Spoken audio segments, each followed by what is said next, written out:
Well, I'm glad you all appear to have survived the coming of winter, of true winter here. Alan is smugly smiling into his mug, his Minnesota mug, as as he slowly sips a hot beverage and laughs at our incompetence here at our nation's capital, along with most of the country. But I gotta say, this is the weirdest snow I think I've ever encountered, and I can't quite think of a parallel. Like, Alan, do you get this? Do you get this like just solid ice snow in Minnesota? Is this a common occurrence? Well, so what I don't have a sense of. So what are you guys dealing with? Because for us, the issue has been temperature. So we got to like -20 on Friday, which was bad. Oh, That's when they God. closed the schools. That's not great. But we actually haven't had any precipitation, and other than the frigid temperatures, it's been like really lovely here. It's been bright blue skies and stuff like that. So what is the snow situation in our nation's capital? Well, part of the situation is it's not really snow, it's ice. Yeah. I think that was the issue. It snowed a few Ugh. inches, and then it sleeted, and then it got cold again. So the snow Oh iced over, no, and that's it's like being bad. on a glacier. It's crazy.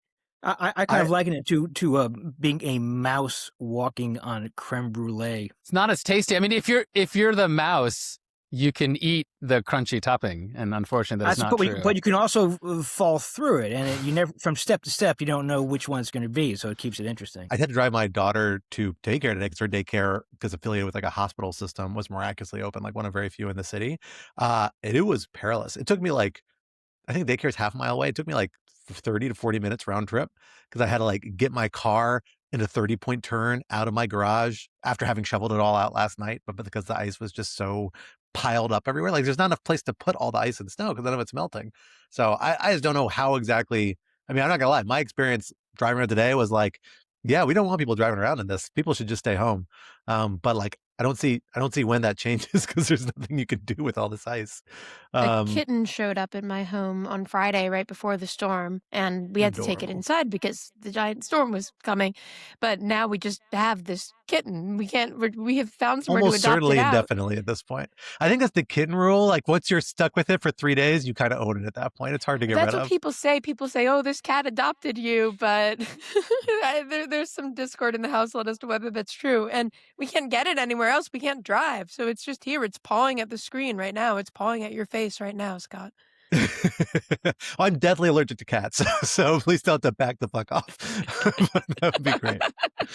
But I think listeners often are pawing at their screen when Scott is. It's a range of reasons why they're pawing. Some positive, some not so positive. Hello, everyone, and welcome back to Rational Security, the show where we invite you to join members of the Lawfare team as we try to make sense of the week's big national security news stories. I am your host, Scott R. Anderson, thrilled to be back again this week with some of my teammates as we sort through some of the headlines. We're going a little more eclectic, a little more tech-oriented on the headlines because I am joined this time by co-host emeritus and Lawfare, I say senior editor, but not senior editor, research director now, Professor Alan Rozenshtein. Alan, thank you for coming back on the podcast. It's my pleasure. You even threw professor there. My goodness, Scott. Like I we know, I interact just feel like we giving you interact full like a status. dozen times a week. I feel like we're still friends. I know, don't but you're have to be dressed so like a formal. complete slob, so I feel like I have to have to clarify why you're on the podcast. Rude. It's just part of the game. No, just kidding. It's a casual snow day today. I think we can all relax a little bit. I certainly am dressed down a little more than I might be on other office days because I haven't been out of the house in like a week at this point. I'm going slightly insane along with my children. And joining me on this journey through sanity as well are Lawfare's two, not quite newest, I guess second and third newest at this point, senior editors, Molly Roberts. Molly, thank you for coming back on the podcast. Yeah, happy to be Even here. though always. you were sicking your feral felines on me, evidently in digital form as we speak, but that's okay. I won't hold that against you. And Eric, I don't know what Eric Columbus, our other senior editor, thank you for joining us as well. I don't know what sort of livestock or animals you have around the house to stick at me, but I know you have a couple around the house, so we'll see how they react to my general presence. Oh, there we go, right next to you. Yeah, that guy's not sicking on anybody. He's a sleepy boy, but that's okay. I've got one on the floor doing that too. It's really the duality of pets here. The kitten is going insane and the dog is fast asleep and a complete angel. Oh, I love my poor dog because like she does not like the ice and the snow. Like we try and take her out and she like turns right back around about 10 feet out the door. So she's going stir crazy. she's like a 6-year-old dog, spent maybe like 30 minutes just doing loops around our small row house living room last night. So I'm impressed you're able to get your dogs this settled down during daylight hours. Regardless, We don't actually need to talk about this type of ice. We have other types of ice to talk about, among other issues for this week. So let us get down to brass tacks. For our first topic this week, slipping down the slope. Last week's killing of 37-year-old ICU nurse Alex Pretti by Border Patrol agents in Minneapolis, Minnesota, has triggered what increasingly appears to be a national backlash against the Trump administration's immigration policies and ICE's violent tactics. Republicans and Democrats alike have been increasingly public in their criticism of the administration's actions, and in particular DHS Secretary Kristi Noem, while state officials have begun exploring more legal avenues for pushing back against federal actions. The Trump administration, meanwhile, may be shifting tack as it has replaced Border Patrol Commander-at-Large Greg Bovino with immigration czar Tom Homan on the ground in Minneapolis, and begun to adopt a slightly more conciliatory tone, at least in certain dimensions. Is this a real turning point for the Trump administration's flagship policy, or more of a feint? Topic 2. Now we're just waiting on artificial strength, dexterity, wisdom, and charisma. Last week, the artificial intelligence company Anthropic. Oh, I'm sorry, Scott. That was so good. It's a pretty good joke. I actually used that joke once before, but it was good enough to recycle, I think, 6 or 9 months later. So I'm just digging back in. We're going to knock those off one by one. I get to use the joke every time we get through another one. But last week, the artificial intelligence company Anthropic released what it is calling its constitution for its premier AI model, Claude. The Constitution seeks to instill a moral framework, value system, and even personality into the AI model, taking an unprecedented step in both private AI governance and, to some extent, AI personhood. How does Claude's Constitution factor into broader discussions about AI development and regulating how models should interact with users? So our first topic, we are in the rare position to go to an on-the-ground reporter of some sort, and that is you, Alan. You are, of course, in Minnesota, in Minneapolis. I actually don't know exactly where you live, but in the vicinity of Minneapolis, if not in Minneapolis proper. It has been, I have no doubt, an incredibly intense several weeks for everyone in the community in Minneapolis, even if you haven't been as directly affected as many others there about what's been going on. I'm sure that's got to be particularly true around the law school, given how many of these issues center on questions of the law, state and federal, separation of powers, civil rights, civil liberties. So before we dig into some of the substance of the update for this week, and I think this is one of those stories that, frankly, we're going to be talking about almost every week, as long as it lasts, because there's always new issues that keep popping up every day. Talk to us about a little bit what it's been like on the ground, about the sentiments in the state, in the city, and the trajectory those have been on over the last several weeks of really just every day, just like dramatic, shocking, national news making developments. Yeah, the vibes are bad. I don't, have much more sophisticated to say than that, but it is this feeling of kind of oppressiveness of a city. And you're right, I'm not in Minneapolis, I'm in St. Paul, and I'm going to piss off all our Minnesota listeners by saying this. It's basically just one city for all intents and purposes, and I'm sort of right in the middle of it. The vibe here is just very sort of depressing. Look, I should say I don't want to steal any valor here, right? I mean, I am not an undocumented sort of, I'm not a sort of here without authorization, so I'm not affected in that way. I don't know a lot of people personally who are affected that way. I have, not been in the streets being pepper sprayed or shot. So lots of people are experiencing this much worse than I am. But, just to know that there are a mass number of masked, armed, paramilitary troops in your city who are just doing a very bad job, right? Who are not here for any obvious policy purpose, whatever you think about the question of illegal immigration and the appropriateness of deporting people who are here. Minneapolis and Minnesota, it's a very strange place to do this because there's not a very large immigrant community here. The only border that's close is Canada, and other than moose and geese, there's not a lot of people crossing that. The main sort of immigrant community here are Somalis, but the vast majority of them are actually citizens. So I'm not saying that this kind of behavior would be appropriate near the southern border, but if the goal was actually to find a lot of people who are here illegally, especially those who are committing crimes, and deport them, this is just a very strange place to do that. It's pretty clear that the reason that Minnesota is being targeted is some combination of anti-Somali bigotry, a feeling that the legitimate reportage and concerns about the welfare fraud that has been covered extensively over the last few years, that creates sort of a political opportunity for the administration here. And I think just anti-Waltz animus by Trump, because Waltz was the vice president and said, or vice presidential candidate, obviously, sorry, I should say, for Kamala Harris, and said mean things about Trump and Vance. Um, you know, all of this is creating just frankly pretextual reasons for a level of uh, repressive law enforcement and frankly very poorly trained and poorly executed law enforcement. All of that is a remarkable thing to realize that one is living through in 2026. And you mentioned this question about the law school. Again, this has not, I think, affected the law school directly, this is sort of as far as I can tell in any particular ways. Though of course there may be scenarios that I'm not personally privy to. But I'm a law professor, I'm a con law professor, I'm a crim pro professor, and it is quite sobering to reflect on the almost law-free nature of a lot of this.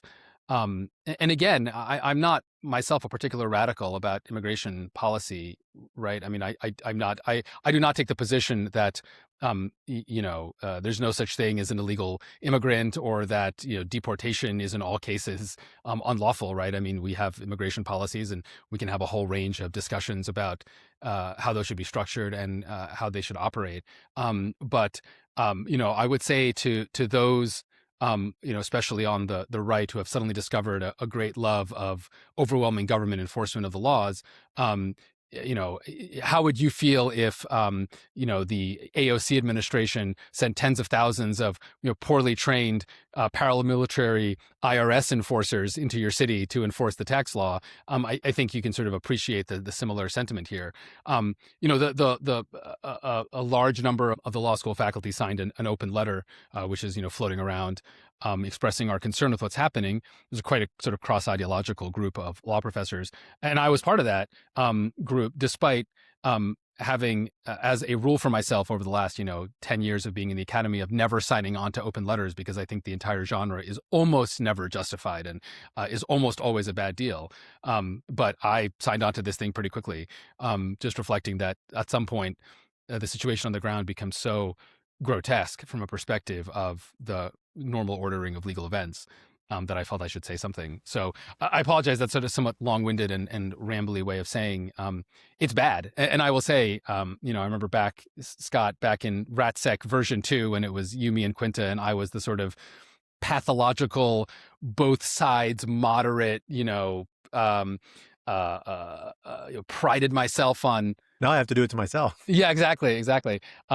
I will say I have completely lost any sense of chill, over the last year, and especially over the last few weeks. And the idea that we could have these sorts of kind of half incompetent, half vicious paramilitary operations throughout this country strikes me with sort of immense dread. And I'm not saying I wish it happened anywhere else, but it's particularly painful to see this happen to my city.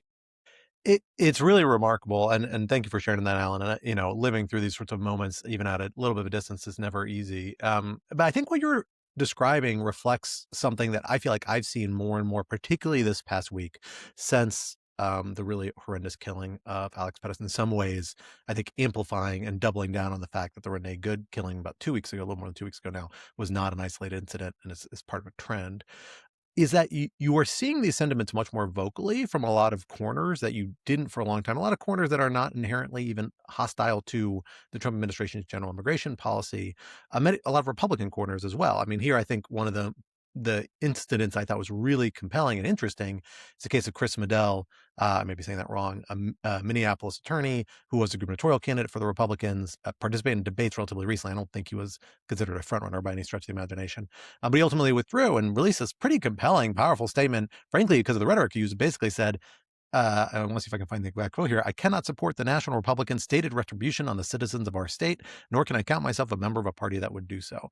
And also calls out the racial discrimination that's happening against people of different racial minorities in Minneapolis. It's really, really compelling and a notable statement from somebody who is aspiring to be a leader of a party in this city at this particular moment. And we're seeing, nothing I think quite that striking or strong, but you hear pretty targeted criticism from people for like Tom Tillis coming from North Carolina, from Lisa Murkowski. Now, these are the people who are always more vocal in criticism. I hear but Susan they're Collins is very concerned, Scott. very Very concerned, concerned.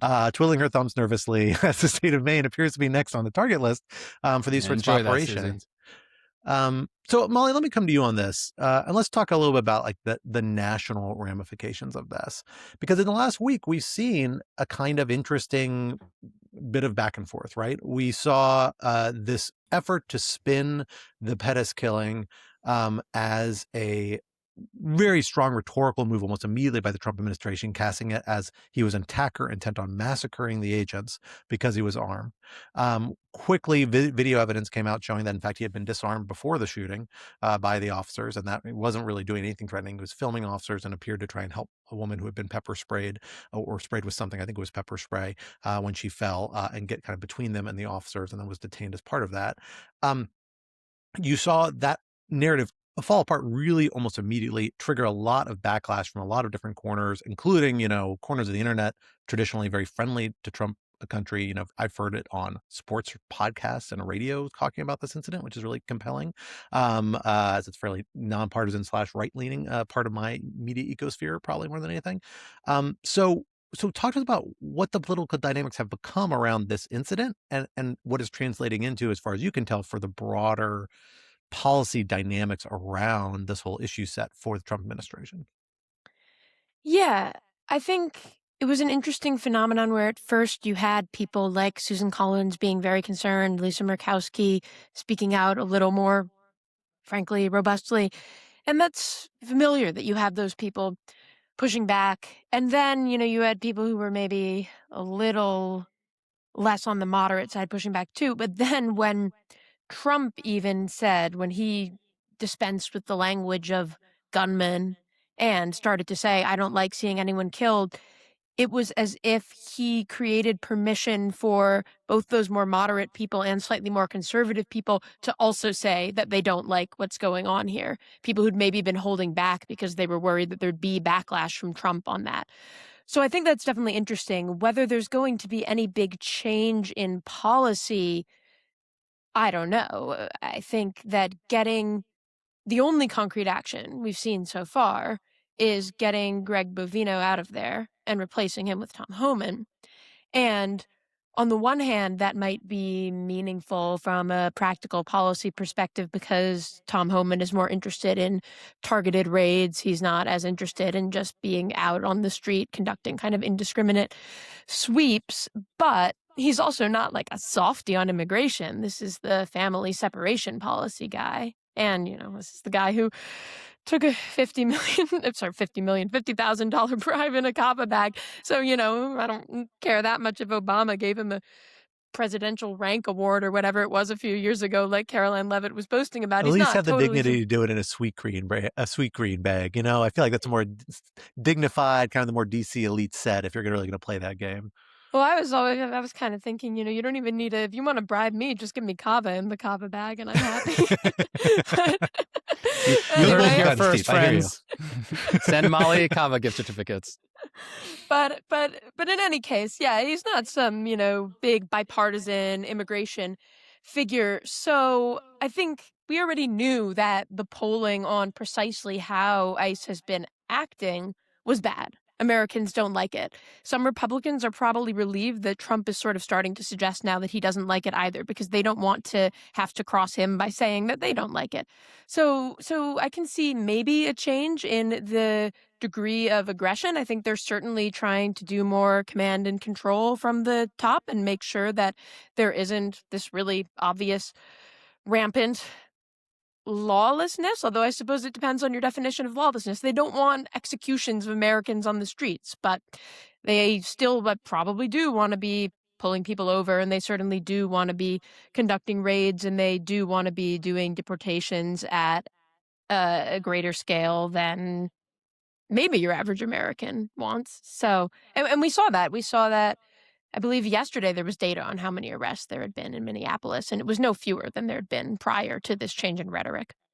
Yeah, it's one of these things we're going to have to keep an eye on to understand what the macro trend is. I mean, the thing that strikes me that's interesting is the way this maybe disrupts the like decision making practice or process or people involved on some of this stuff, or seems like it might have, because this is clearly a case where there are lines of blame being drawn to not just Bovino, which is the first scalp we've seen to get, cut off of this, despite the administration's very vocal, expressly described no scalps rule that they've had since the beginning of this administration, which has been, Mike Waltz was kind of like a half exception to that. He got promoted to a different job that's less important, right? But To be clear, Scott, the scalps are fine if they're of protesters. Let's just clarify. fair So no enough. internal scalps rule. Well, and Bovino is like, not one of Trump's guys necessarily. He was like a more or less a career guy who kind of rise to the role. So it's not clear how this fits with that sort of policy. He's clearly somebody who is being thrown under the bus for at least part of this effort. You've got Kristi Noem being targeted by a lot of folks in the Senate and other places. And then we have Stephen Miller getting direct lines of criticism, not least because he really does appear to have been the person who framed and really amplified that Pettis narrative very early on. And you saw some of the initial efforts to initial descriptions of his role in that decision-making process get reframed again and again and again by his wife on our podcast, through Mark Caputo, a reporter who's kind of had one of these stories that's been a bit of a moving target the last few days, exactly what Miller's involvement has been. That's the sign of someone on the defensive. And that particularly is important to me in my mind, because Miller is so often, as we saw in the WhatsApp chat, signal that Jeffrey Goldberg found his way into a little shy of a year ago now.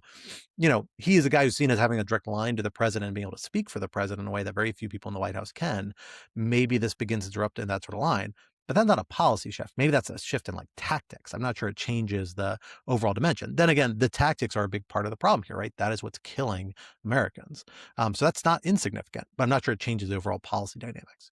Maybe more discipline on the streets, but even if you look at the discussions that Trump had with Tim Walz, with Jacob Frey, what they said they pushed for in those discussions were concrete changes. Walz was focusing in particular on independent investigation. Frey was focusing more on don't have ICE trying to play this role of being out on the streets of the city and all day long. And none of those changes have happened. And you saw Trump kind of come back a little bit at Jacob Frey today when he said that Minneapolis wasn't going to enforce federal immigration laws because, Jacob Frey doesn't want ICE there enforcing federal immigration laws. He doesn't want Minneapolis to enforce federal immigration laws. So how are you going to get past that impasse with Trump? Trump is clearly upset about it. He says he's playing with fire. So we'll see. Not going to help the commandeering lawsuit necessarily, anti-commandeering defense for the administration. That's all right. Eric, I'm going to bring you in here. I know you've been looking into, there's a flip side of this, which is that Trump administration, even it's ameliorated its rhetoric, this is coming on the heels of some of its most aggressive legal action we've seen.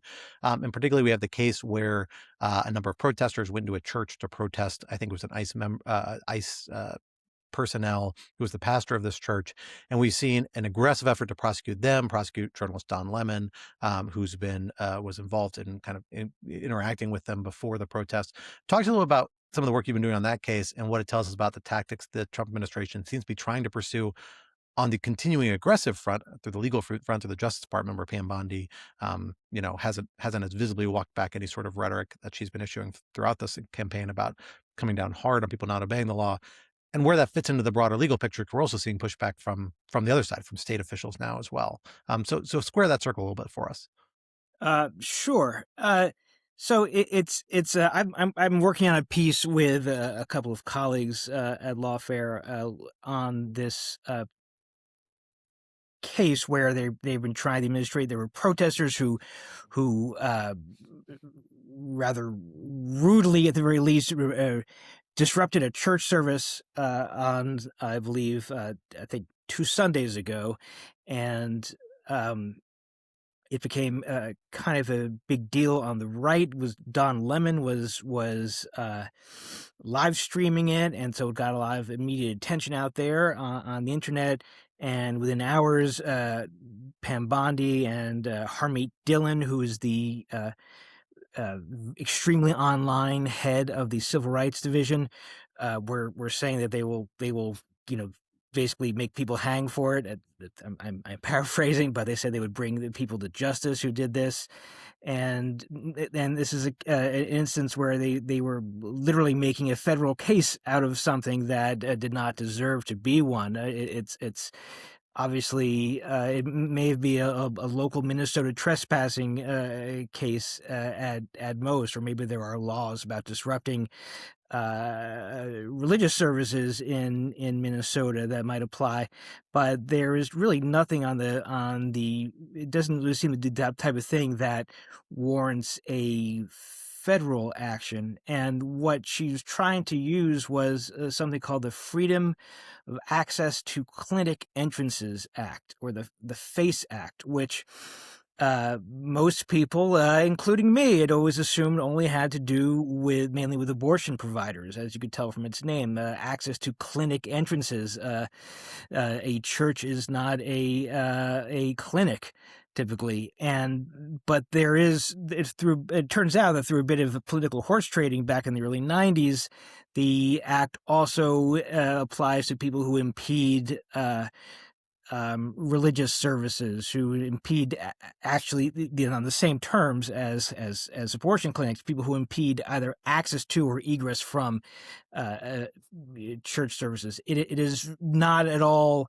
They tried to indict 3 people for it. They wound up successfully indicting only 3, and on conspiracy charges, not directly under the FACE Act itself.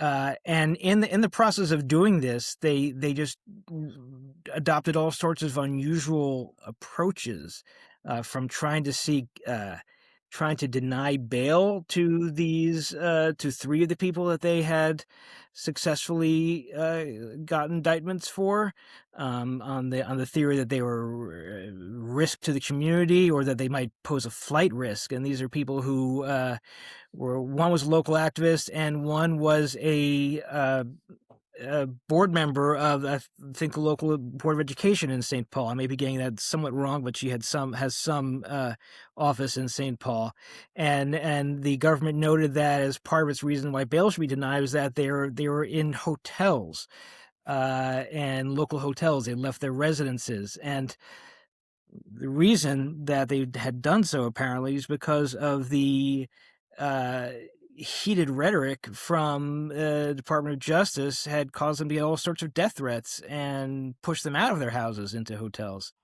So it's kind of ironic that they have created the threat against people, and then they're using those threats as a pretext for trying to deny bail to them, unsuccessfully, I might add. They also really pissed off the chief judge of the district court in Minneapolis with this case. They were trying to appeal the no probable cause decision of the magistrate judge as to 5 of the people, and on both charges that they sought, and on the FACE Act charge for the other 3. And they appealed the determination to the district court, which apparently is unheard of, at least within the 8th Circuit. The judge said that he canvassed his colleagues in other district courts within the 8th Circuit, and no one could find an example of DOJ doing this, because typically if the magistrate judge denies an arrest warrant because there's no probable cause, you either, 1, move on, because it suggests you're probably not going to be able to convince a jury that the person's guilty beyond a reasonable doubt, or 2, maybe you didn't do a great job in your arrest warrant application. And typically, there's no reason to appeal a search warrant application, rather an arrest warrant application, because if you're denied it by a magistrate judge, it means that your case has a problem, and you're not going to be able to convince a jury beyond a reasonable doubt. So you'd either, 1, give up, or 2, try to bolster what you have by submitting more facts into the arrest warrant application, or alternatively taking your case to a grand jury, which is another way to get an arrest warrant. But they were insistent, apparently, people had to be arrested before Sunday, because otherwise there would be more disturbances, they said, at this church. And so the judge was like, "Look, I don't want to deal with this now. I want to wait until Tuesday and talk to my colleagues." And another kind of ironic episode of the events kind of leading to weird consequences. He was supposed to talk with his colleagues on Friday, his colleagues on the district court bench in Minneapolis, but that had to be delayed because of security concerns in the courthouse, owing to the initial appearances of the people who were arrested in this case, plus the visits of J.D. Vance and Pam Bondi to Minneapolis to bang the drum in favor of the administration's immigration efforts. And the DOJ was not happy with that, so they took the extraordinary step of seeking mandamus before the Eighth Circuit. And mandamus is means in Latin we order, basically, or we command. And it's a pretty extraordinary remedy for folks who have not dealt with appellate and district courts. It's about the most demanding remedy you can try and get for a district court. Yeah. And they sought a writ of mandamus, which is basically you're basically suing the judge in such a case. And typically the whoever's on the other side of the case basically files an opposing brief supporting whatever the judge did, or more often whatever the judge refused to do. But here there was no one on the other side, because the whole point was that the magistrate judge refused to issue arrest warrants, refused to bring these normal citizens into the judicial process. And so in that case, the judge may respond by himself. But unfortunately, the DOJ didn't actually tell the judge that they were doing this, and they didn't give him. You're supposed to, under the federal rules, give a copy of the action to the judge. So instead, he gets an email from the Eighth Circuit on Friday, as he's working at home because he has a mentally disabled adult son whose program was closed because of the snow, because of the frigid temperatures that Alan referred to earlier. And so he's working home. He gets an email from the Eighth Circuit clerk saying that a mandamus petition has been filed against you, and you need to respond in 2 hours. And so it's kind of amazing. He sits down and writes a long letter to the chief judge of the Eighth Circuit saying, "Look, I've gotten no notice of this, but I can pretty much give you a guess about what it's about. I think I know what's going on." And he goes at great length for 4 pages about why this is DOJ's action is unprecedented. And he submits that, and eventually eventually the Eighth Circuit figures out what's going on and sends him a copy of what they submitted. And then he writes another letter explaining, and he says, "I've given you an hour to write this letter, but I'll just do it and turn it around." And he says that everything DOJ is doing is out of touch with reality. He says, "I apologize for responding in the form of an email. I'm also dealing with a number of emergencies, including a lockdown at the courthouse because of protest activity, the defiance of several court orders by ICE, and the illegal detention of many detainees by ICE, including yesterday a 2-year-old." Now, I should note, this is not some lefty squish. This is Judge Patrick Schiltz, appointed by George W. Bush in 2006, a 2-time Scalia clerk on the D.C. Circuit and the Supreme Court, and he has had it. He has had enough, and he is just. It's a really extraordinary exchange. It really is, and I feel like it's representative of this kind of broader degree to which you're really seeing this brinksmanship by the Justice Department encounter a degree of skepticism, whether because of somewhat faulty lawyering, because of extraordinary arguments, because of extraordinary representations.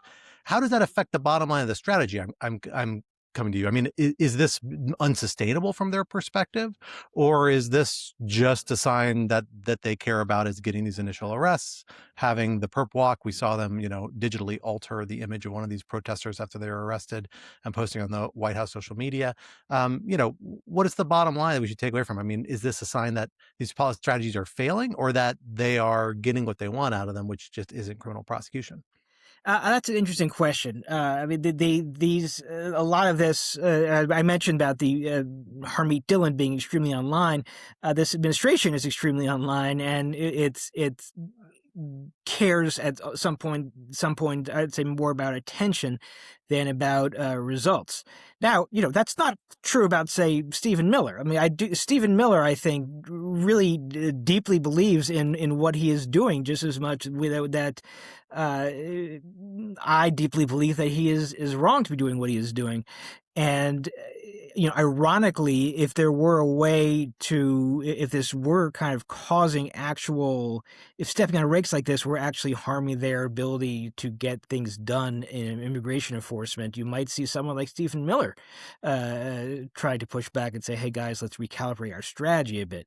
But it's not clear, frankly, that it is, because they push and push and push, and they take what they can get, and if they get reversed, if they lose, then maybe they comply, and maybe they don't comply, as we've seen in some of that the language from Judge Schultz that I read.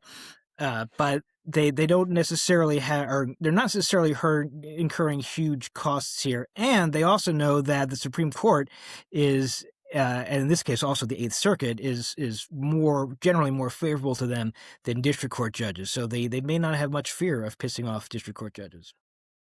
So there's a flip side of this equation as well, which is that we are beginning to see state authorities, or in some cases advocacy groups and other people, begin to mount up other sorts of legal attacks on some of what the Trump administration is doing.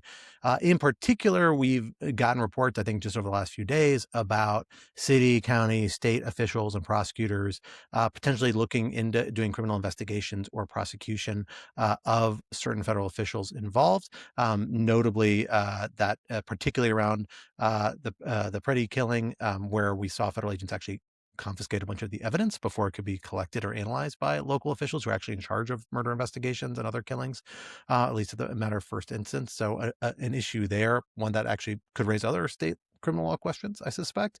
And then we have a lawsuit from the state of Minnesota itself challenging what the Trump administration is doing on a variety of essentially sovereign immunity principles, 10th Amendment, anti-commandeering principle. Alan, you are a common law professor. This is kind of, to some extent, core federalism questions. You and I have talked about this before on this podcast as well in the context of the California kind of masking law. Talk to us about how you're viewing these efforts in this particular moment. Yeah, I mean, that's why I wanted to jump in on this, because, I don't remember when this was, maybe a month ago or 2 months ago. And you and I think got pretty well into it, in that I was quite skeptical of this broad-based California anti-masking law, and you thought there might be some legs there. And I don't know, we had a fun back and forth on that. I think this is very, very different. This is not, as far as I can tell, the state of Minnesota purporting to invalidate ICE enforcement in Minnesota. What they are saying is, if we think federal officers have violated federal law, or at the very least, if they have clearly operated outside the boundaries of federal law in a way that violates state law, though frankly, murder, or at the very least negligent homicide during a federal operation, is quite possibly a federal offense in and of itself.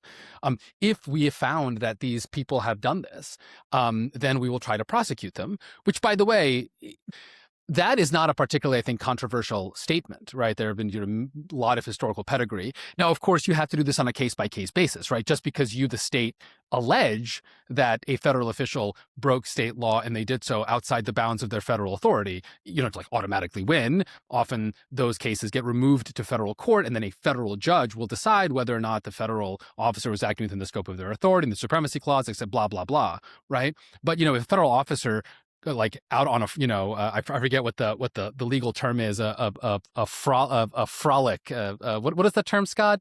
When you're out frolic like an and agency? Detour. Thank you. Like out on a frolic and detour, goes to just murder someone in cold blood. Which again, I'm not saying this is what happened in these cases necessarily, but you can imagine a case where that is. There's no federal immunity there. There's certainly nothing called absolute immunity or whatever nonsense J.D. Vance, a graduate of the Yale Law School, seems to think that there is. So I think it's a perfectly reasonable thing to do. whether that will work, again, depends enormously. And, I think at this level, we're operating as much at the level of sort of like high stakes politics with the White House as we are sort of as a legal domain, but that's where we are.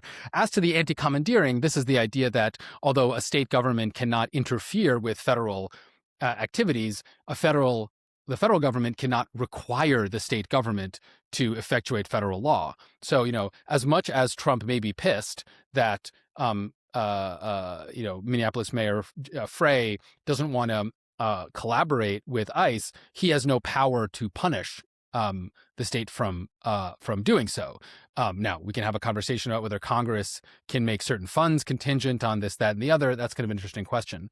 But, certainly given everything that's going on, there's nothing facially unreasonable about these legal moves. Again, whether they will work out ends up being just it's a very case-specific fact-bound determination. It is really, really interesting, and from a strictly like removed academic perspective, like fascinating new zone of constitutional law that's going to get litigated if these things ultimately do brought to court. I think is really, really interesting. Because progressives are rediscovering federalism. Yeah, absolutely. I mean, and there's a reason why a lot of people liked federalism over the years, right? In various ways. It has a lot of problems. It can cause a lot of problems too, Yeah. but there are upsides of it. And in this a particular case, I mean, in the case that is, I think, cited most commonly as regards the In re Nagel case, it actually ironically is like the case that is also the progenitor of the protective power, or one of the main, I think, pillars of the protective power principle that the Trump administration has invoked for deploying military forces in California and Portland and Chicago. Where basically you had a federal officer, kill someone who tried to assault a federal judge, if I recall correctly. And there's a question of, was this within the scope of their official duties? And the court came fairly broadly and said, well, yeah, it's kind of implied by statute, implied by executive power. You have to be able to defend federal agencies as part of the federal function. And the language, if I recall correctly, that they use is kind of whether it's necessary and proper, which kind of makes sense. I don't think they actually directly tied to the constitutional provision, if I recall, but it kind of makes sense because your necessary and proper clause, that's the furthest extent of the federal government's legislative authority under the Constitution, which is limited. The rest falls to the states. So there are real limits here. They've just never been litigated because no executive branch has ever pushed it this far. That's really interesting. And the assumption that you get when you hear, J.D. Vance talk about absolute immunity, it's because, A, the Justice Department often frames it as near absolute immunity because it's so broad and federal authority is XYZ super broad. This would have Republicans from 30 years ago rolling over in their graves. But regardless, that is kind of the line of attack that's taken. And B, a lot of the court judgments have never wrestled with these cases. The government's always won. But, it's not a randomly distributed sampling of the potential zone of the law. It's because the executive branch is being incrementalist in these things. And now you're going way out there. I think the executive branch, Trump administration, has to be way more worried about this than they are, or at least they should be way more worried about this. Because I think there is a lot of these cases where they're really pushing in a domain where the link to federal authority is really limited. And that gets to be hard. And when you already see judges being as skeptical as them, as we've already seen, as Eric's described for us in other contexts, the same judges are going to hear these cases. Even if you remove it, inevitably, if you try and prosecute a state level official, they're going to remove it to federal court. Then it's going to be these same district court judges. And it's the same kind of factual assertions about the directions they're given, the measures taken for accountability, for oversight, that sort of thing that's going to bear on was this person operating within the scope of their duties in a reasonable way? And burning your credibility with federal judges hurts you on those sorts of assessments. So long story short, it's perilous, I think, legal terrain for the administration to really be betting on. But we'll have to wait and see. I could be wrong about that. Let us go, as we are well past our usual time on this segment, let us go from the U.S. Constitution to the us Constitution. And by us, I mean we humans and, of course, our robot overlords of at least one stripe. That is Claude, the AI model for Anthropic. We had them drop a massive document that I have not spent the time to read quite yet. I've perused it. I've read a couple of great pieces on it, including, I will say, Alan, your really phenomenal piece for Lawfare on this, what I think was short, succinct, but really pulled out a thing. Reminded me of those crazy heady days of college where people would stay up late and get a little crazy, start experimenting with Nicomachean ethics, really throwing around terms, thinking could I be a classics major, and throwing around a lot of philosophy terms we're only half confident in. I think you're more confident than I am. I'm reading this. I'm yeah, I think that's right. I'm not 100% sure. But I liked it. But it was a great piece that really, I think, frames the exercise of what they're trying to do in such an interesting light. So talk to us about what the Claude Constitution is and what it's trying to do that's most interesting in your mind, or what it does, what it says, and then what it may be trying to do beyond that. And so I'll make this brief because there is a lot of stuff you can get into. And if folks are interested in, we have Lawfare has another podcast series called Scaling Laws that I run with Kevin Frazier, and we talk about a lot of this stuff. And we had a whole episode just on the Cloud Constitution that came out recently. So when you train one of these big models, the first thing you do is called pre-training, where you're basically feeding the model the entire corpus of text in the world. So basically think of it as you give it the entire internet plus any book you can get your hands on. And you're asking it to basically develop a really sophisticated statistical model to predict the next word based on that. And that's useful, but that's only the starting point because you don't actually get something that useful out of that in the sense of something you want to talk to and can do things for you. You then have to go into what's called training or post-training, where you take that giant text prediction machine and you try to get it to be useful. And again, simplifying greatly, essentially what you do is you come up with, a big test suite of, hey, here's some user inputs and here what would be a nice user output. And you come up with enough of those, and then you get the model to sort of do that more and more. The pre-training part is pretty similar across all the labs because you're ingesting the same corpus because the corpus is everything. So there's not a ton of ways to differentiate yourself. The way you differentiate yourself there is basically by, how much compute have you used.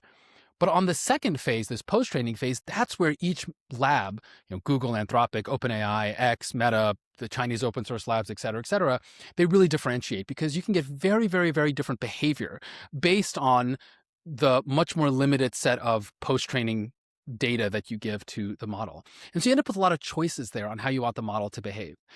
Now, all the labs have to think about this. All the labs make choices. And therefore, all the labs, at least implicitly, have a vision of what kind of agent are they trying to create. The difference, I think, with Anthropic is with Anthropic, I think they've done the most real thinking about what kind of vision they want. They've been the most transparent about it. They've been the most explicit about it. And they certainly have the most, I think, sophisticated and theoretical approach. Part of that is because who the personnel is at Anthropic. It's kind of sort of the philosopher nerd contingent of OpenAI that broke off. I mean, that's who basically formed Anthropic. And I obviously say philosopher nerd with immense admiration. And they're the person there who is chiefly responsible for not the sort of technical aspects of the training of the model, but of this more theoretical is this woman, Amanda Askell, who literally has a PhD from NYU, which is one of the best philosophy departments in the world, in moral philosophy, right? So like when you read these documents, and she was the main drafter of this constitution. So when you read these documents, you're like, this feels like a philosophy article. It's because it's a philosophy article written by an actual, reasonably professional philosopher. So that's one interesting thing about Anthropic and about the constitution, like how sophisticated they do their thinking. The second thing is, what does Anthropic think makes for a good agent? Now, again, sorry for turning this into like a philosophy seminar, but this is kind of how you have to engage with this. When you think about what makes a person a sophisticated ethical decision maker, there are different ways of thinking about it. There are sort of rule-based approaches or kind of calculation-based approaches, and you have sort of Kantian rules is kind of one version of this. Utilitarian cost-benefit calculation is another version of this, and these have traditionally been, at least, in kind of modern academic philosophy, the two main approaches. But there's a third approach that's much, much older. It goes, formally speaking, all the way back to Aristotle. Informally speaking, much, much, much further. I think sort of the wisdom tradition of, of the Old Testament and of Confucian ethics and all of that stuff is steeped in this. It's something called virtue ethics. And the idea there is that what makes someone a good and sophisticated ethical decision maker is not that they calculate or have these strict rules, but that they have certain like psychological dispositions to be honest, be kind, be helpful. And they have a kind of sensitivity to the facts to figure out how to do that, given that life is really messy. And what's interesting about Anthropic in this constitution, which again, I think is a bit of a misnomer, at least I think it's less of a constitution than, what screenwriters will call a character Bible, like a kind of psychological profile of this individual named Claude. What they're betting on is that instead of trying to give Claude a lot of very specific rules, beyond obvious stuff like, and they list this, don't create nuclear weapons, don't create child pornography, but there's not a very long list of those. Instead, we're trying to give Claude judgment, give it a list of like interesting values to take into account, though we're not going to prioritize which values. So if those values come into conflict, use your judgment. Their bet is that that's going to lead to the best agent, which sounds crazy, except that when you ask people who spend a lot of time, or kind of AI enthusiasts, or the kind of cognoscenti, or the Silicon Valley elite, which model do they want to spend their time with? It tends to be Claude, which actually often underperforms on sort of pure benchmarks on coding or math or whatever to, let's say, OpenAI or Gemini. But people, and I include myself as someone who sort of lives in this ecosystem since a lot of time and just interacting with these models, the vibes, again, to sort of reuse that word from earlier conversation, they're just better with Claude, right? They're just better with Claude.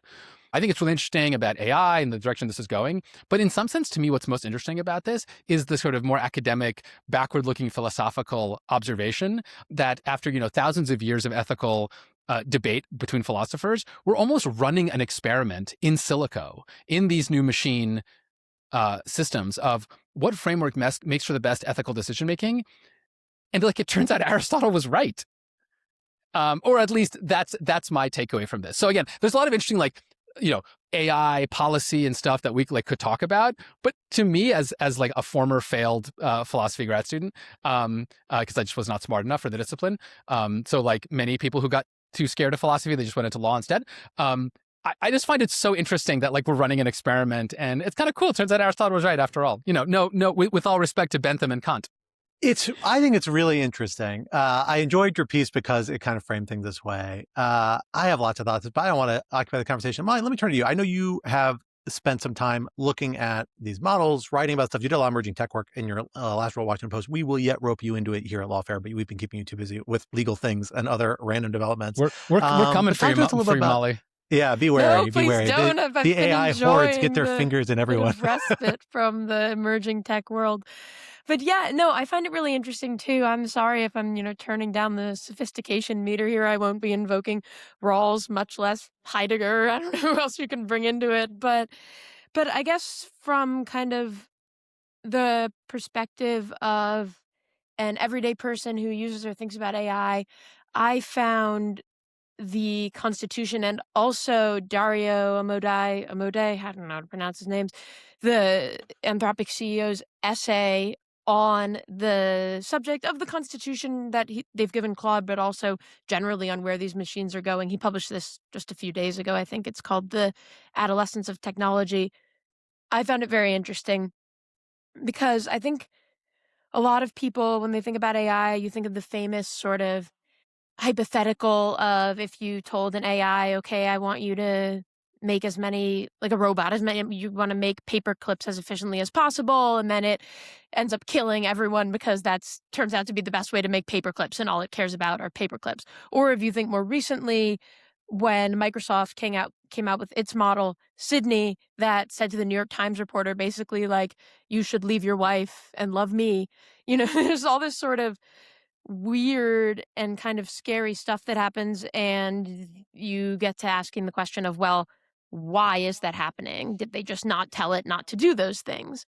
And so I think what's interesting here, and what Dario Amodei acknowledges in this essay, is that these machines are always going to develop some sort of persona. And that might just be from kind of the raw data you gave them. Like maybe some of these were reading a bunch of science fiction where artificially intelligent machines turned against humans. So then they sort of start to talk about that stuff.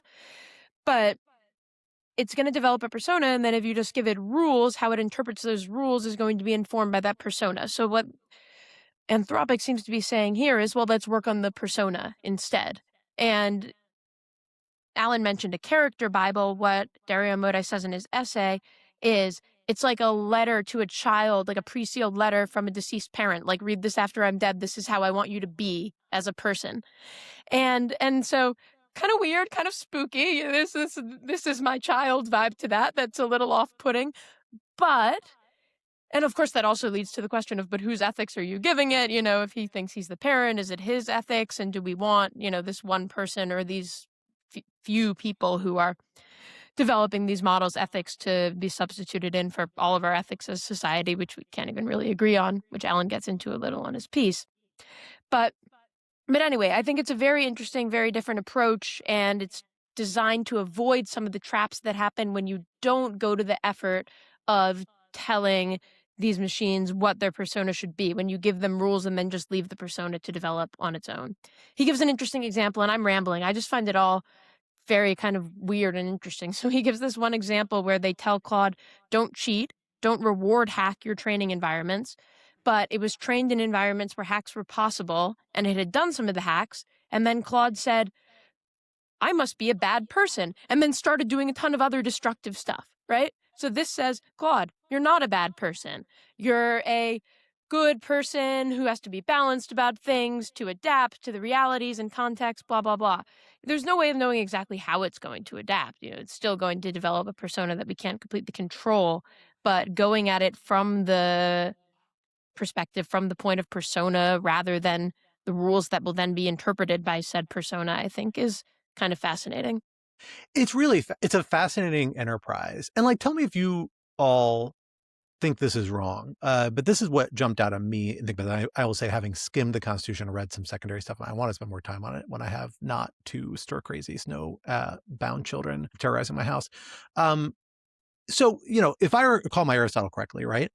A big part of Aristotle, I think I only ever read the Nicomachean Ethics, like with any particular like close look, but a big part of it is about essentially like conditioning, right? You're about building good habits. Virtues is about embedding good behavior. So to some extent, what you're trying to cultivate isn't this. It is whatever the product of this is. That's why that metaphor of the letter from like a grandparent or a parent, I can't remember exactly what he said in that piece, actually makes a lot of sense to me. Because you're saying like, oh, this is something about informing my perspective in engaging on something. But really, it is just one input, perhaps a fairly foundational input. I think that's what you say constitution that you're implying, right? But it's really the outputs, the downstream conditions that come from how that information gets translated and conditioned and built into my interaction with the outside world, that establishes actually my virtues, right? Virtue isn't, I don't take to be as something you can define even in vague terms on the outside. It's actually something you encounter through practice and applied reason and conditioning. And that actually makes a lot of sense for me here, right? Like you have a rules-based system. It only works so far as you have an entity that's not trying to out-reason the rules and look for technicalities or look for ways to break the rules or manipulate the rules, right? We've learned this today in our rule of law in this country, right? The real question then becomes like, if this is really what you're looking for, what you're trying to control is not what this directly controls, but downstream outputs, it has to be part of a process, right?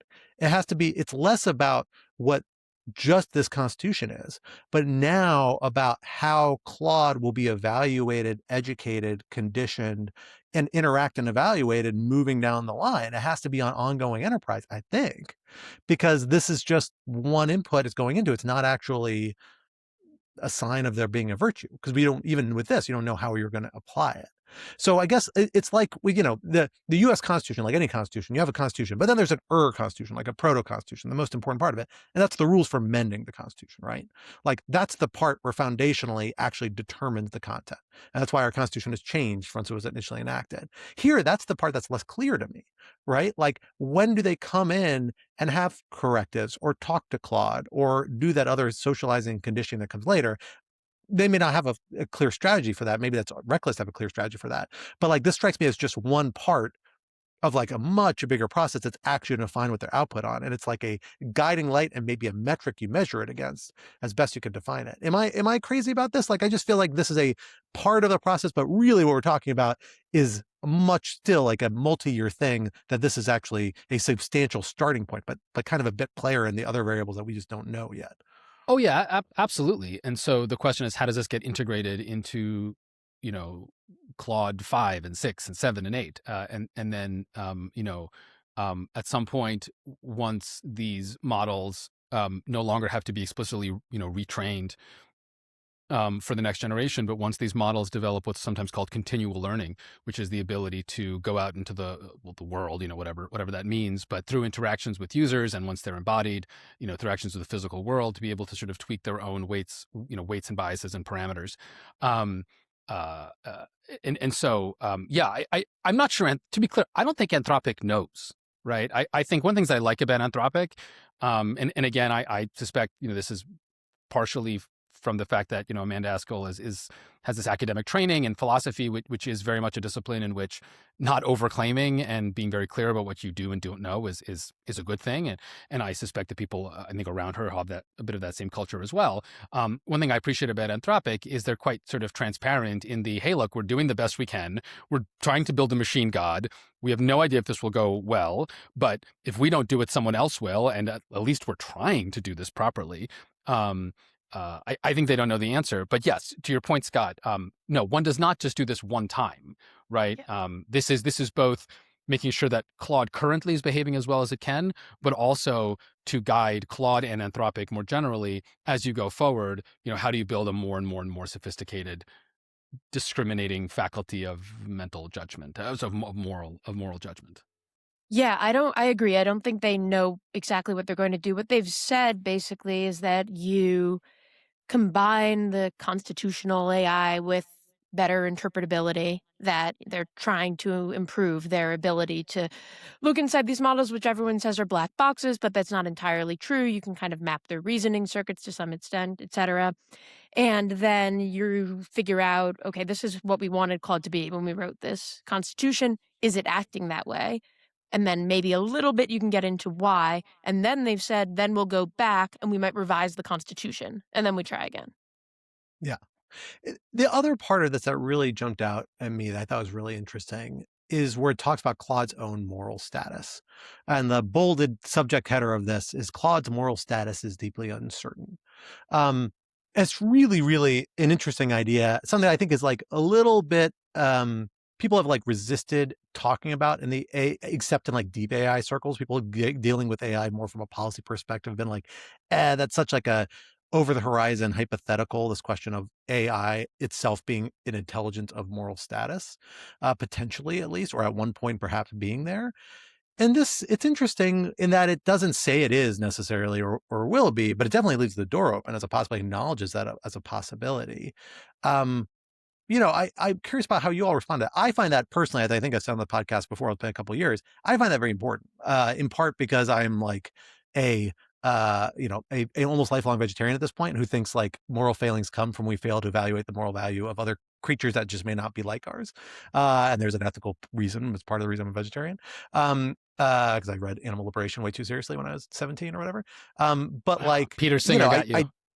He got me. And a lot happens. A lot of people read that book, I got to say.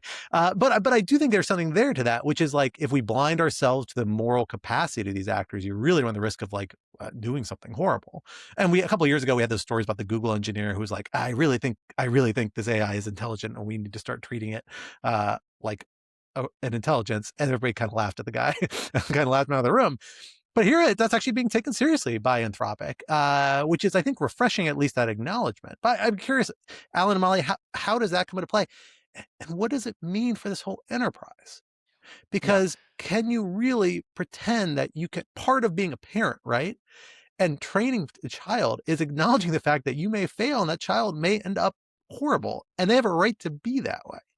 So how much does toying with this idea of there being moral status of this intelligence limit our ability ultimately perhaps in how exactly we can shape it or limit it or decommission it at some point?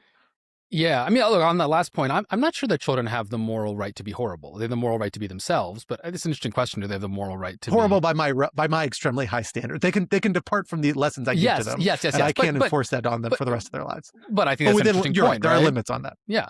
Look, I think you're right, and I think you bringing up vegetarianism is actually a good point, and I actually would expect that vegetarians and vegans actually probably will take this a little more seriously, this possibility. You're right that policy people often don't talk about this.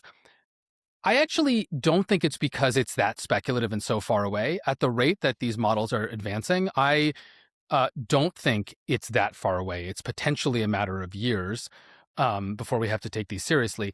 I think the real reason people don't talk about this is actually because of the last point you made. Because once you start talking about it, it's hard to talk about anything else. And it's hard to...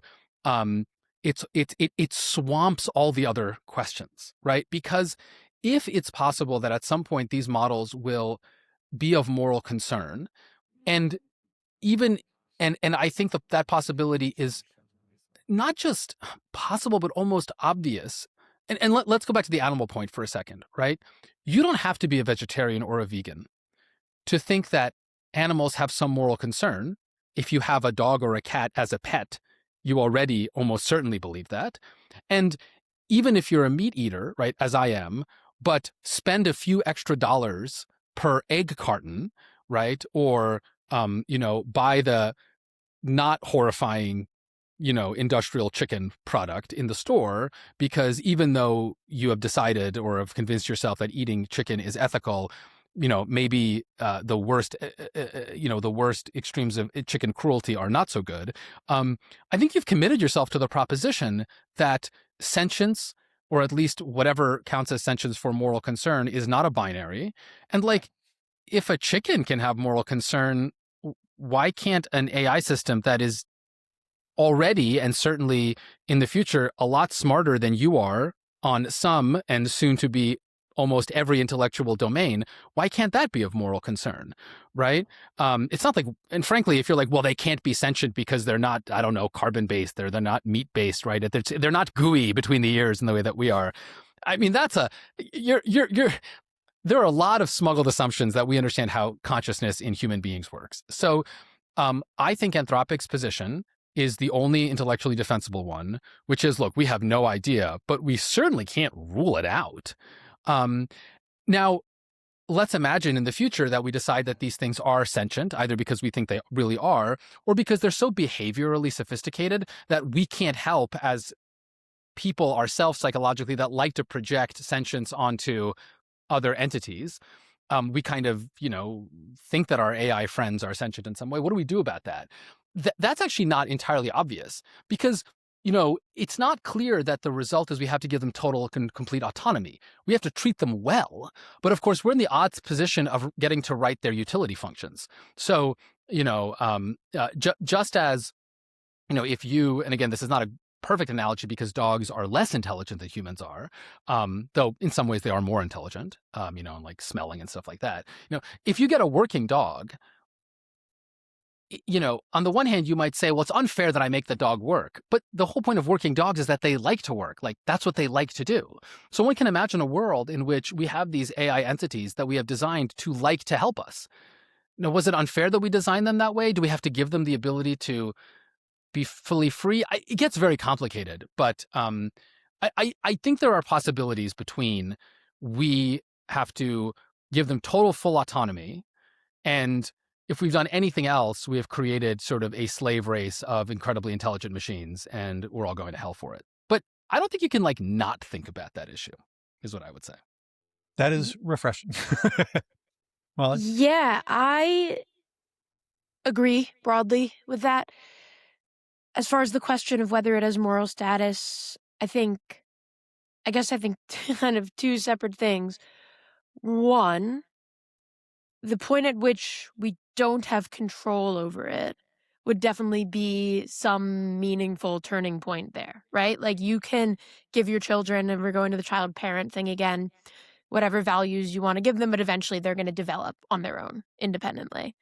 And then two, even so, it's a little different from a child because we didn't actually design our children, right? We didn't actually code them in any way. We gave them the values. Speak for yourself. I have a very elaborate Skinner box that my kids are they love it, so it's fine. Well, I don't have kids, so I'm actually not qualified to. I have no idea. I'll find out eventually, maybe, whether I can code them. It sounds convenient, to be fair. So anyway, I mean, I think it's interesting. I do think that the point at which we acknowledge that these have moral status, I would imagine, is also the point at which we're acknowledging that we cannot control them, at least entirely, which, we may already kind of be at that point, but we acknowledge that they've developed into something that's independent of us, and then I don't know where that leaves us, right? Well, folks, that is all the time we have. Indeed, we ran so far over time on our first two topics. We decided we're just going to cut the third one for now. TikTok, we'll be back with you another day. But in the meantime, this would not be Rational Security if we did not leave with some object lessons to ponder over in the week to come. Eric, what did you bring for us today? There are people in my family who experience migraines, and I brought something that has on occasion helped my wife.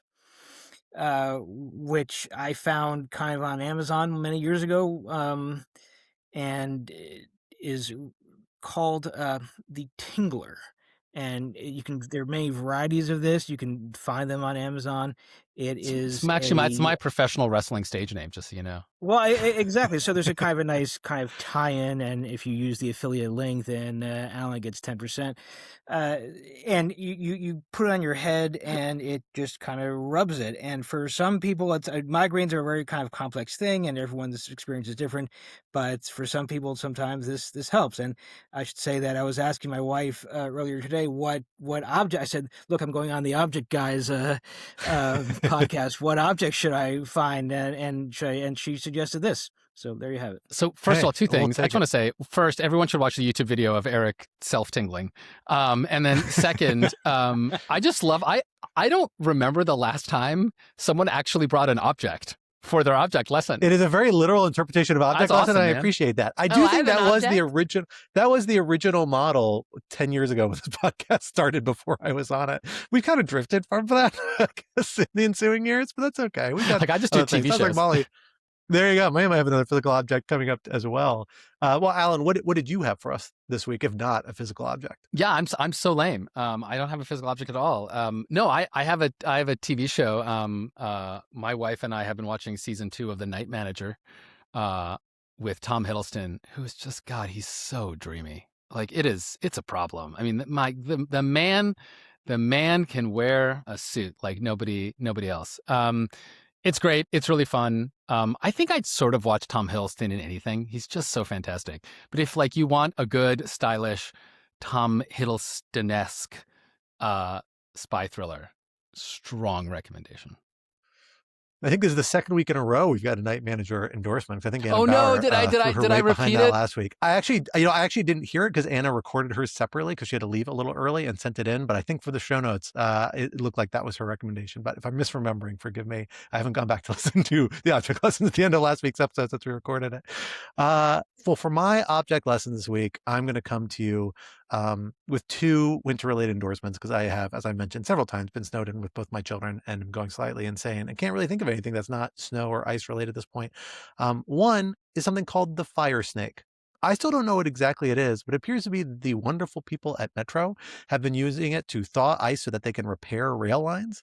There's an amazing, I can't remember on Twitter or Blue Sky, one of the two threads out there showing video about how they essentially light a whole rail of track on fire to melt all the ice around it and then like can fix gaps in the track. It's pretty amazing. Somebody, I can't remember who for the life of me at this point, described it as casting a level 3 spell. So why the hell can't we get the plows to work? Which I think is a great way to think about it because it really is quite extraordinary. This is your second D&D reference in one episode, by the way, Scott. I try to get at least 2 in every episode. You hit 3. And you don't want to know what happens when you hit 3. I think it's a crit. You just get ejected. I think we're there. It's a crit. But regardless, it is a really, really fascinating video. I highly recommend checking it out. A good tribute to the wonderful people at Metro. I love the Metro around DC. Even though I don't use it, I could do anymore because my neighborhood does not have great access to it. But they do really hard work, especially this time of year. And it's good to see them getting some credit and much appreciation because evidently they've been doing pretty well during this winter storm compared to a lot of other public transportation. My other one I'm going to endorse now. It's long underwear, guys. It's great. It's wonderful. I bought a very expensive pair of Smartwool long underwear last winter, 2 winters ago. And I got to say, I've never regretted it. I think I've worn it like maybe half a dozen times. And every day I'm wearing it now. I'm wearing it now. It's amazing. I took the dog for a walk right before Ratsec. And so I threw on my long johns and I'm toasty, man. I'm feeling great. I had to take it off because I only bought 1 pair, and after 4 days of shuffling, it needed a little bit of a break and a wash. But I'll be back in it as soon as I get it out of the dryer. Highly recommend. Well worth the investment for anybody in the Mid-Atlantic and below who, like me, may not have thought that was a natural purchase to have, and it seemed ridiculous to spend that much money on. I don't regret it. Strongly endorse, especially if you bike back and forth to the work. I will say that's when I use it more than anything. And with that, Molly Roberts, please bring us home. What do you have for us this week? Yes, I've brought a hat, not a cat, although he's still there. So I was thinking about this mostly not in the context of this conversation, but in the context of a conversation I had with Ari Tabatabai, who's a Lawfare public service fellow, about NATO and the international order and kind of the United States' abdication of its role at the helm of that. So I have this hat. It says, well, I'll put it on maybe. Although, will I be able to read it on the screen? I believe it Let me says, see. "Hello, I am fleeing the century of American humiliation. Can you show me where to buy White Monster energy drinks?" And then it has it translated, I think, into Mandarin underneath that. So it's that to wear when you flee to China, which I would not be doing. Anyway, don't ask why I have the hat, but I have the hat, and I was kind of thinking about That's a that. great and, hat. I don't know and, what White what's Monster becoming of our energy drink world. is. I'm not sure I want to, as somebody who some might call a White Monster himself. I don't really want to know. Scott, but you're great way hat. too old. We're way too old for beverages like that. Our little hearts would explode. Yes, we're that not. is true. That We're is not true. young men anymore. We can't be drinking shit like that. They have versions of the hat for like, can you show me where to buy Flamin' Hot Cheetos as well? I don't know if that's There we past your go. time or yeah. That is a little more up my alley. Well, regardless, a wonderful hat. Hopefully, we will not Direct have me to the reason soup know dumplings. use I it. would wear that hat if that's what it said at the end. You're just pandering at that point, Alan. Come now. Right, no, I mean, this is Regardless, maintaining the American spirit, even even in the century of humiliation. there you go. Well, with that brings us to the end of this week's episode. Rational Security is, of course, a production of Lawfare, so be sure to visit us at lawfaremedia.org for our show page, for links to past episodes, for show notes, for our written work and the written work of other Lawfare contributors, and for information on Lawfare's other phenomenal podcast series. While you're at it, be sure to follow Lawfare on social media, wherever you socialize your media. Be sure to leave a rating or review wherever you might be listening, and sign up to become a material supporter of Lawfare on Patreon for an ad-free version of this podcast, among other special benefits. For more information, visit lawfaremedia.org/support. Our audio engineer and producer this week was Noam Osband of Goat Rodeo, and our music, as always, was performed by Sophia Yan, and we are once again edited by the wonderful Jen Patcha. On behalf of my guests, Eric, Molly, and Alan, I am Scott R. Anderson. We'll talk to you next week. Until then, goodbye.